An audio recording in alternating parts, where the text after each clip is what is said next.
Isang magandang umaga po sa ating lahat. Narito na po ang weather update ngayong araw ng Tuesday.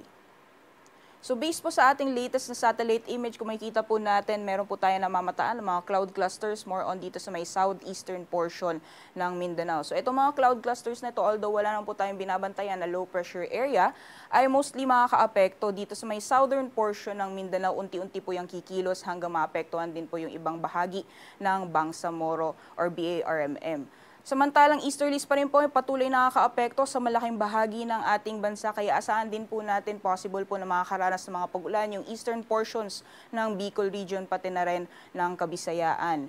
Meanwhile, sa nalalawing bahagi naman po ng ating bansa, magpapatuloy pa rin yung mainit na panahon, lalong-lalo na dito sa Luzon. Wala po tayong namamataan ng mga kaulapan na posibleng magdala ng maghapon ng mga pag-ulan. Meanwhile, for Mindanao area, although may mga kaulapan din po tayo namamataan, mabilis naman po siyang mawawala. So magpapatuloy pa rin or posible pa rin mararanasan yung mga isolated rain showers or thunderstorms, lalong-lalo na sa hapon o sa gabi. So dapat po tayo sa magiging lagay ng panahon ngayong araw dito sa Luzon. Gaya po ng nasabi natin kanina, posible pong makaapekto yung easterlies at magpapaulan sa ilang bahagi ng Bicol region. Partikular po dyan sa Albay, Sorsogon, pati na rin sa Catanduanes, possible po na makaranas ng mga kalat-kalat mga pugulan. Meanwhile, magpapatuloy pa rin po yung mainit at malinsamang panahon sa nalalabing bahagi ng Luzon area. Although may mga tsansa pa rin po na mga isolated thunderstorms or rain showers. Usually po sa hapon po yan o sa gabi. Samantalang sa agwat naman po ng temperatura, patuloy pa rin mararanasan yung matataas ng mga maximum temperatures, lalong-lalo na pagdating ng tanghali hanggang sa hapon. Posible pong umabot ng 38 degrees Celsius maximum temperatures para sa Tuguegarao, 33 degrees maximum temperatures naman para sa Lawag, at aabot naman po ng 36 degrees Celsius para sa Metro Manila ngayong araw. Agwat naman ng temperatura para sa Baguio, maglalaro mula 18 to 27 degrees Celsius, samantalang maximum temperatures naman para sa Tagaytay at Legazpi ay maglalaro mula 31 to 32 degrees Celsius. Sa magiging lagay naman po ng panahon ngayong araw sa nalalawing bahagi ng ating bansa, gaya po ng nasabi natin kanina, posible pong makaranas ng mga kalat-kalat mga pag-ulan more on sa southern portions ng Mindanao area. So dyan po sa Basilan, Sulu, Tawi-Tawi, pati na rin sa Soc-Sargen, possible po yung mga kalat-kalat mga pag-ulan. Meanwhile sa summer provinces din, possible din po yung mga scattered rain showers or thunderstorms, pati na rin sa Davao Oriental, pati na rin Davao Occidental. Meanwhile, for the rest of Palawan, Visayas at Mindanao area, patuloy pa rin po yung mainit na panahon, liban na lamang yung mga tsansa ng mga panandaliang buhos ng ulan. Sa agwat naman po ng temperatura ngayong araw para sa Calayan Islands at Puerto Princesa, maximum temperatures po natin magiging mainit pa rin, aabot ng 35 degrees Celsius. Samantalang sa Iloilo, Cebu, pati na rin sa Tacloban at Cagayan de Oro, aabot ng 32 degrees Celsius maximum temperatures.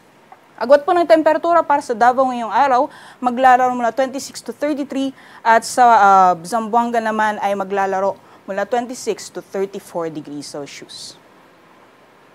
Sa kalagayan po ng ating karagatan, wala pa rin po tayong gale warning sa ngayon, banayad hanggang sa katamtaman ng mga pag-alo ng mararanasan, kaya malaya pa rin po mga kapalaot yung ating mga kababayan na may mga maliit na sakyang pandagat.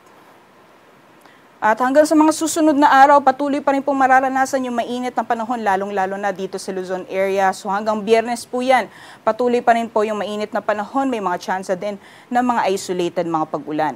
Sa agwat po ng temperatura for Metro Manila hanggang sa darating na Biyernes, maglalaro mula 25 to 36 degrees Celsius. Sa Baguio City naman nasa 17 to 27 at sa Legazpi ay maglalaro mula 26 to 33 degrees Celsius.